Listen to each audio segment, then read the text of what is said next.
എല്ലാ പ്രിയപ്പെട്ട പ്രേക്ഷകർക്ക് നമസ്കാരം. ഒരു ഞായറാഴ്ച സ്പെഷ്യൽ വീഡിയോ ആണ്. ഞായറാഴ്ച വീഡിയോസൊക്കെ ചെയ്യുന്ന സമയത്ത് വളരെ ലൈറ്റായിട്ട് രസകരമായിട്ട് സംസാരിക്കാൻ പറ്റുന്ന ഏതെങ്കിലും കാര്യങ്ങളൊക്കെയാണ് തിരഞ്ഞെടുക്കാറുള്ളത്. എന്നാൽ ഇന്ന് അത്ര രസമായിട്ടുള്ള സംഗതികളൊന്നും അധികം കിട്ടിയില്ല. എന്നാലും മൈനാഗപ്പള്ളിയിൽ നിന്ന് കേട്ട ഒരു വാർത്തയെക്കുറിച്ചിട്ട് പറയാതെ പോകുന്നത് ശരിയല്ലല്ലോ.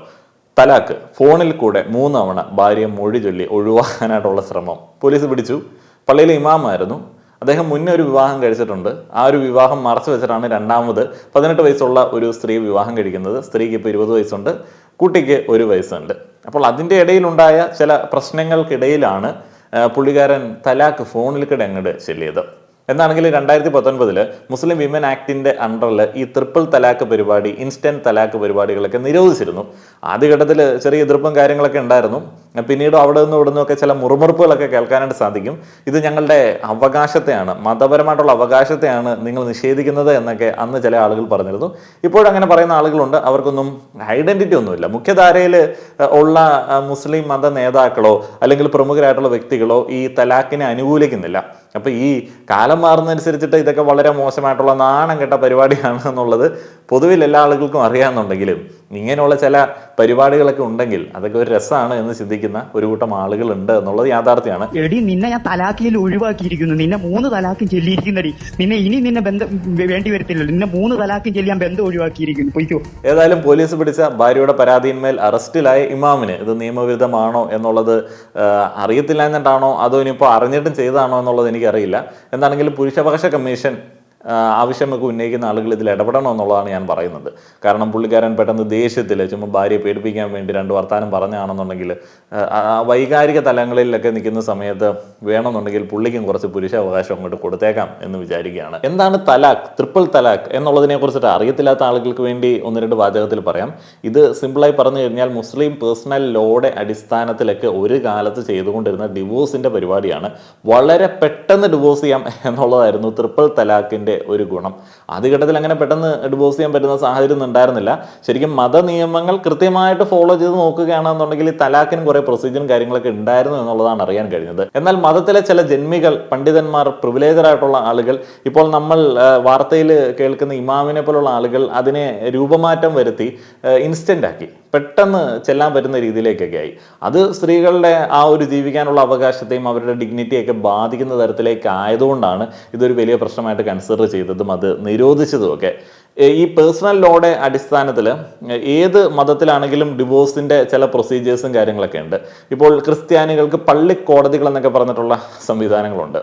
പക്ഷേ എൻ്റെ ഒരു അറിവ് ശരിയാണെന്നുണ്ടെങ്കിൽ പള്ളിക്കോടതികൾ ഇവിടെയുള്ള സാധാരണ കോടതികളെക്കാളും വളരെ ഡിലേ ആണ് എന്നുള്ളതാണ് അറിയാൻ കഴിഞ്ഞത്. അവിടെ കേസുകൾ ഇങ്ങനെ കെട്ടിക്കിടക്കുകയാണ് എന്നുള്ളതാണ് അറിയാൻ കഴിഞ്ഞത്. അതേപോലെ തന്നെ പെട്ടെന്നൊന്നും പോയി കഴിഞ്ഞാൽ അവിടെ നിന്ന് 2 പേർക്കും കൈ കൊടുത്ത് പിരിയാനായിട്ടുള്ള സാഹചര്യമൊന്നും ഉണ്ടാവാറില്ല. ഇനിയിപ്പോൾ ഹിന്ദു മാരേജ് ആക്ടിന്റെ ഭാഗമായിട്ടുള്ള ഡിവോഴ്സ് പ്രൊസീജിയർ അവർക്ക് എന്തെങ്കിലും സെറ്റപ്പ് ഉണ്ടോ എന്നുള്ളത് എനിക്കറിയില്ല.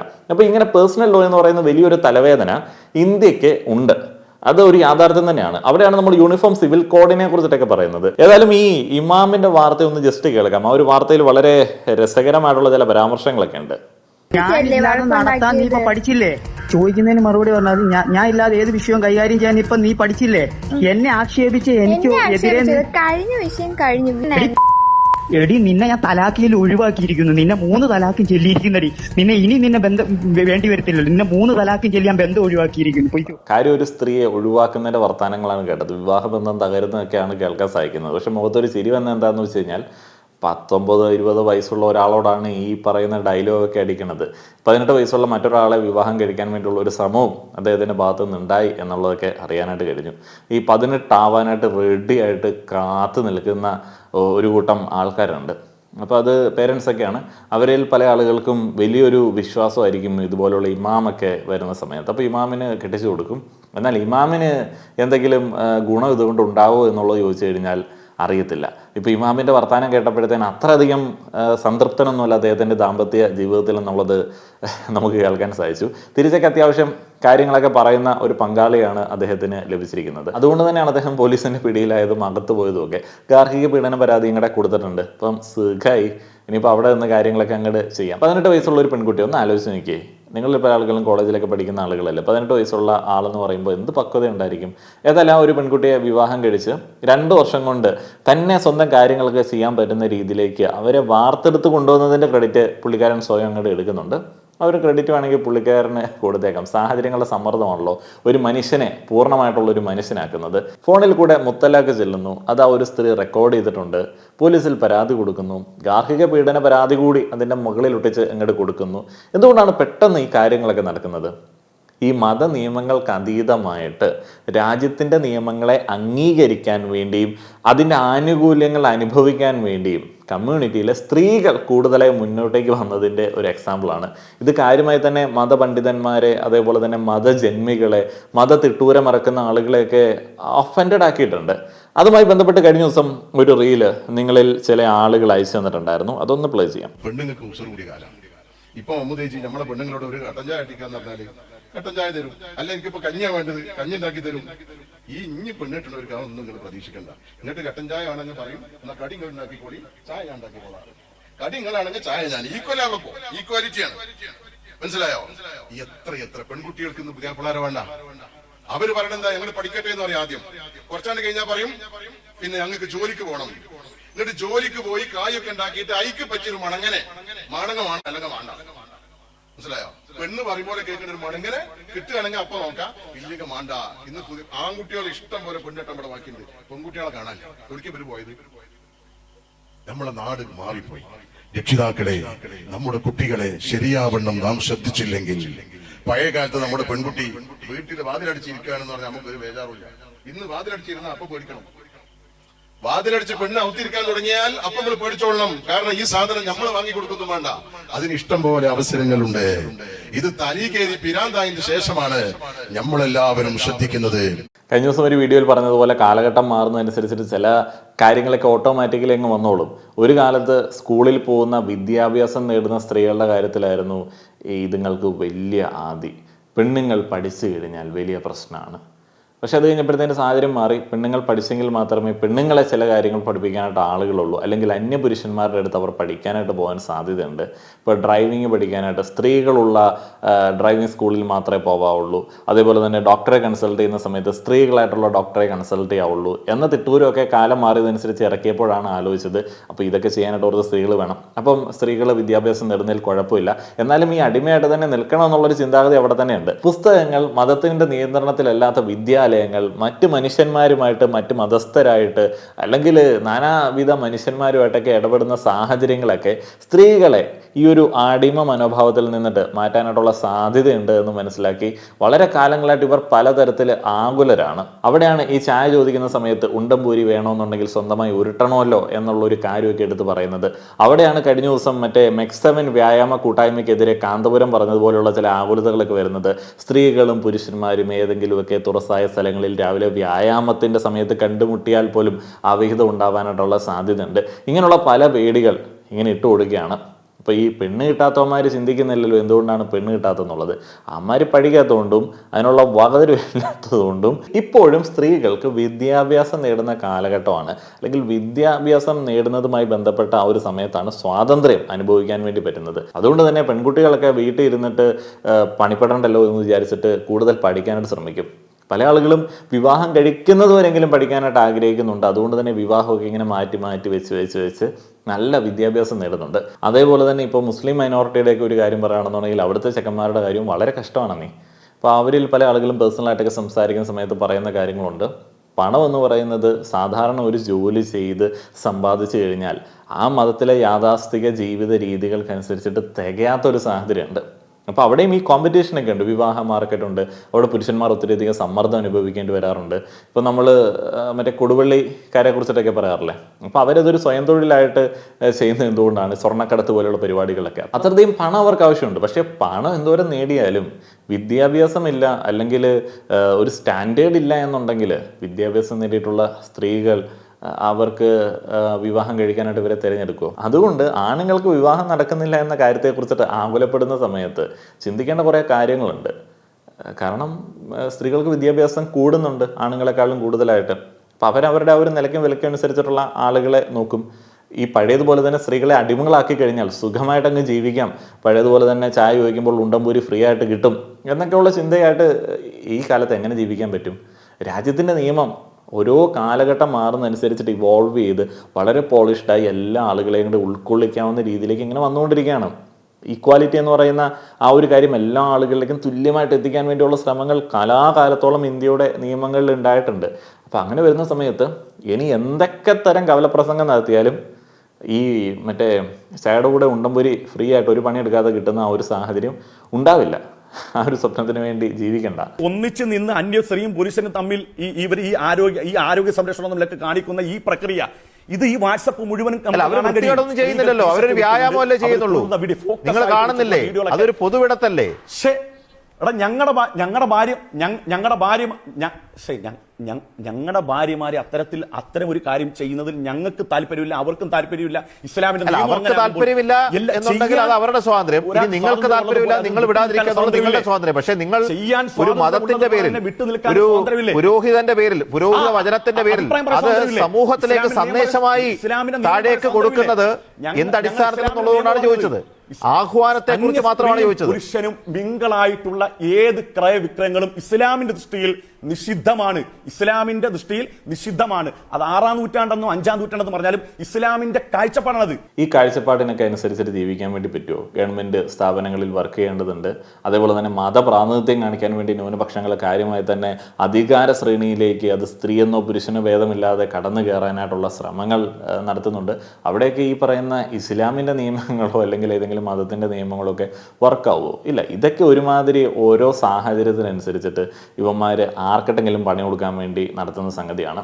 ഈ മത നിയമങ്ങൾ, ഇസ്ലാമിൻ്റെ മത നിയമങ്ങളാണ് വലിയ പ്രശ്നങ്ങൾ. കാരണം എന്താണെന്ന് വെച്ച് കഴിഞ്ഞാൽ ഇവിടെ വാളെടുത്തവനൊക്കെ വെളിച്ചപ്പാടാണ്. ഇപ്പം ക്രിസ്ത്യാനിറ്റിയെ കുറിച്ചിട്ട് നിങ്ങൾ വീഡിയോ ചെയ്യുന്നില്ല എന്നൊക്കെ പല ആളുകളും പറയും. കണ്ടന്റ് കിട്ടണല്ല. കാരണം എന്താണെന്ന് വെച്ചാൽ അവർക്ക് വളരെ സിസ്റ്റമാറ്റിക് ആയിട്ടുള്ള ഒരു കേന്ദ്രീകൃത സംവിധാനമുണ്ട്. അപ്പോൾ അവിടെ ഈ എല്ലാവരും കയറി ഈ മറ്റേ മതനിയമം അടിച്ചിറക്കുന്ന പരിപാടിയില്ല. അതേപോലെ തന്നെ ഈ അച്ഛന്മാർ മതനിയമം പറയാതുള്ള രീതിയിലേക്ക് അവരുടെ ആ ഒരു വിദ്യാഭ്യാസത്തിൻ്റെ ഒരു പവറാണ്, അത് വെച്ചിട്ട് വേറെ ഒരു രീതിയിലൊക്കെ കാര്യങ്ങൾ അവതരിപ്പിക്കും. അപ്പോൾ അവിടെ ഈ കണ്ടന്റ് നമുക്ക് കിട്ടത്തില്ല. പക്ഷെ ഇസ്ലാമിൻ്റെ പ്രശ്നം എങ്ങനെയാണെന്ന് വെച്ച് കഴിഞ്ഞാൽ വാളെടുത്തവനൊക്കെ വെളിച്ചപ്പാടാണ്. ഇപ്പോൾ ഒരു സ്ത്രീയെ കാണുകയാണ്, ഉള്ളിൽ കിടക്കുന്ന ഇൻസെക്യൂരിറ്റി അങ്ങോട്ട് പൊങ്ങി ഇങ്ങ് വരികയാണെന്നുണ്ടെങ്കിൽ അപ്പം തന്നെ അവൻ ഈ മതത്തിൻ്റെ നിയമങ്ങൾ വെച്ചിട്ട് അവർക്കെതിരെ ഒരു വീഡിയോ അങ്ങ് ചെയ്ത് കളയും. ഈ കഴിഞ്ഞ ദിവസം ഞാൻ കേട്ട ഒരു വളരെ നിർദോഷകരമായിട്ടുള്ള ഒരു റീലാണ്. പക്ഷെ ആ ഒരു സ്ത്രീ വലിയ സൈബർ അറ്റാക്കിന് വിധേയമായി മാറി. ഇപ്പോഴും എന്തോ വളരെ വിഷമിച്ചൊരു വീഡിയോ ക്ലാരിഫിക്കേഷൻ കേട്ടിട്ടുണ്ട്. 1 മില്യണിലധികം സബ്സ്ക്രൈബേഴ്സ് ഉള്ള ചാനലാണെന്ന് എനിക്ക് തോന്നുന്നു. സിലു ടോക്സോ അങ്ങനെ കണ്ട ഒരു ചാനൽ. മരിച്ചു കഴിഞ്ഞാൽ നമ്മളെ ഖബറെടുക്കാനും വേണ്ടിയിട്ട് 6000 രൂപ മിനിമം വേണം. നമ്മളെ കൊണ്ടുപോയി ഖബറടക്കി തിരിച്ച് വരാനും വേണ്ടിയിട്ട് ഈ കുഴിവെട്ടാനും അല്ലെങ്കിൽ അതിന്റെ പല വെക്കാനും വസ്ത്രത്തിനും എല്ലാത്തിനും കൂടെ ചുരുങ്ങിയത് 6000 രൂപ വേണം. അതില്ലാതെ മരിച്ചാൽ പോലും നമുക്ക് ഒന്നും ചെയ്യാനായിട്ട് പറ്റില്ല. സോ പൈസ അത്രയും ഇമ്പോർട്ടന്റ് ആണ്. അതൊരു പെണ്ണിന്റെ കാര്യത്തിൽ ഒഴിച്ചുകൂടാൻ പറ്റാത്തൊരു സംഭവമാണ് പൈസ എന്നുള്ളത്. ഈ പൈസയ്ക്ക് വേണ്ടി ആരെങ്കിലും മുന്നിലേക്ക് നമ്മൾ പോയി നിന്ന് കഴിഞ്ഞാൽ അവർ പലതും ആവശ്യപ്പെടും. ആ ഒരു വീഡിയോയുടെ കമന്റ് ബോക്സിലുള്ള കമന്റ്സ് എടുത്ത് വായിച്ചു കഴിഞ്ഞാൽ നമ്മൾ ആദ്യം പറഞ്ഞ തലാക്കും, രണ്ടാമത് പറഞ്ഞ ചായയുടെ കൂടെ കടി ഉണ്ടാക്കേണ്ടി വരുന്നതിൻ്റെ ബുദ്ധിമുട്ടും, മൂന്നാമത് പറഞ്ഞ അന്യപുരുഷൻ അന്യസ്ത്രീ, ഇസ്ലാമിൻ്റെ നിയമം എന്നീ കാര്യമൊക്കെ ഇതിനകത്ത് കടന്നു വരുന്നുണ്ട്. ശരിക്കും പറഞ്ഞാൽ ഈ ഒരു വാക്യങ്ങളെ എതിർക്കുന്ന, വളച്ചൊടിച്ച് അവരെ അറ്റാക്ക് ചെയ്യുന്ന ആളുകളുടെ ഉദ്ദേശം എന്താണ്? അത് സ്വയം പര്യാപ്തത നേടിയ ഒരു മതത്തിലെ സ്ത്രീക്കെതിരെയുള്ള അറ്റാക്കുകളാണ്. അല്ലാതെ അവർ പറഞ്ഞതിനകത്ത് ഒരു സംഭവമില്ല. ഇപ്പം ശരിയാണ്, നമ്മൾ ഇവിടെ കിടന്ന് പുഴുത്ത് നാറുന്നത് ആളുകൾ അംഗീകരിക്കില്ല. അത് മനുഷ്യാവകാശങ്ങൾക്ക് വിരുദ്ധമായതുകൊണ്ട് തന്നെ ആരെങ്കിലുമൊക്കെ നമ്മളെ കുഴിച്ചിടും. അങ്ങനെ വിചാരിച്ചല്ല മനുഷ്യന്മാരിൽ പലരും ജീവിക്കുന്നത്.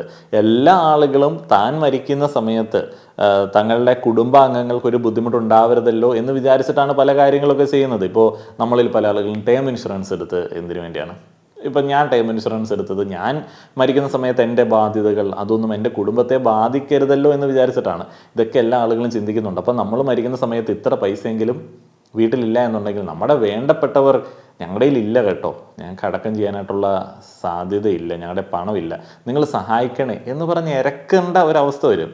അതിനെക്കുറിച്ചിട്ട് പറഞ്ഞ കേട്ടാൽ കൂട്ടിക്കൂടെ. അപ്പോഴത്തേന് ഇതിൻ്റെ താഴെ ഈ ഖബർ എന്ന് പറഞ്ഞതുകൊണ്ടായിരിക്കാം ഞങ്ങളുടെ മതത്തിന് അതൊരു വലിയ ക്ഷീണമായിപ്പോയി, അങ്ങനെയൊക്കെ പറയാമോ, ഞങ്ങൾ അടക്കിക്കോളാം, നിന്നെ അടക്കിക്കോളാം എന്നൊക്കെ പറഞ്ഞ് കുറേ അമ്മമാർ മറ്റേ യുവക്കാക്കന്മാരെല്ലാം കൂടെ വീഡിയോ ടിക്ടോക്കിലൊക്കെ ഗൾഫിൽ പ്രചരിപ്പിക്കുന്നുണ്ട്. നമ്മുടെ നാട്ടിൽ ആ ഒരു സംവിധാനം അവൈലബിൾ അല്ലാത്തതുകൊണ്ട് ആ വെറുപ്പിക്കൽ കാണേണ്ടി വന്നില്ല. ഇവരെ മര്യാദ പഠിപ്പിക്കുന്നു.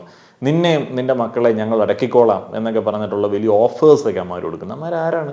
ഇതിന് താഴെയുള്ള കമൻറ്റ് ഇങ്ങനെയാണ്: എൻ്റെ പൊന്നു സഹോദരി പറഞ്ഞ കാര്യം ശരിയാണ്. അഥവാ പൈസ ഇല്ലാത്ത ഒരാളാണ് മരിക്കുന്നത് എന്നുണ്ടെങ്കിൽ ഈ മഹലിൻ്റെ കീഴിലുള്ള ആൾക്കാർ ആ കാര്യങ്ങളൊക്കെ ചെയ്തുകൊള്ളും. ഒരു മുസ്ലിമും പൈസ ഇല്ലാത്തതിൻ്റെ പേരിൽ കബറടക്കാതിരുന്നിട്ടില്ല. പൈസ ഇല്ലാത്തതിൻ്റെ പേര് കബറടക്കാതിരിക്കുക എന്നുള്ളതല്ല. അതിപ്പോൾ എങ്ങനെയാണെങ്കിലും മനുഷ്യന്മാരാരെങ്കിലുമൊക്കെ കൊണ്ടുപോയി സംസ്കരിച്ചുള്ളൂ. എല്ലാ മനുഷ്യന്മാരും മനുഷ്യത്തുള്ള ആളുകളാണ്. നമ്മുടെ ഒരു നാട്ടിൽ ബാക്കിയുള്ള സ്ഥലത്തെക്കുറിച്ച് നമുക്ക് കൃത്യമായിട്ടുള്ള ധാരണയില്ല. പക്ഷേ ഈ വേണ്ടപ്പെട്ട ആളുകൾ അനുഭവിക്കേണ്ടി വരുന്നൊരു ബുദ്ധിമുട്ടുണ്ട്. ഞങ്ങളുടെ പണമില്ല, ഞങ്ങളുടെ വേണ്ടപ്പെട്ട ആളെ അടക്കാനുള്ള പണമില്ല. മറ്റുള്ള ആളുകളോട് ഇരക്കേണ്ടുന്ന, ഇല്ലായ്മ പറയേണ്ടുന്ന ഒരു സാഹചര്യമുണ്ട്. അതിനെക്കുറിച്ചിട്ടാണ്. അതിൻ്റെ താഴെ ഏറ്റവും കൂടുതൽ ലൈക്ക് ഇട്ടിരിക്കുന്ന ഒരു കമൻറ്റിൽ നിന്ന് നമുക്ക് കൃത്യമായിട്ട് കാര്യം മനസ്സിലാക്കാം. ഉണ്ടാക്കുന്ന ക്യാഷ് ഹലാലായത് കൂടി ആവുക. 17 വയസ്സ് കഴിയുമ്പോൾ മുതൽ ആലോചന തുടങ്ങി 18 വയസ്സിൽ കെട്ടിച്ചു വിടുന്ന കമ്മ്യൂണിറ്റിയിലെ സ്ത്രീകളിൽ ഒരു വലിയ വിഭാഗം ആളുകൾ ഒരു പണിയും കൂലിയില്ല. അത് വെറുതെ കുത്തിരിക്കുകയാണ്.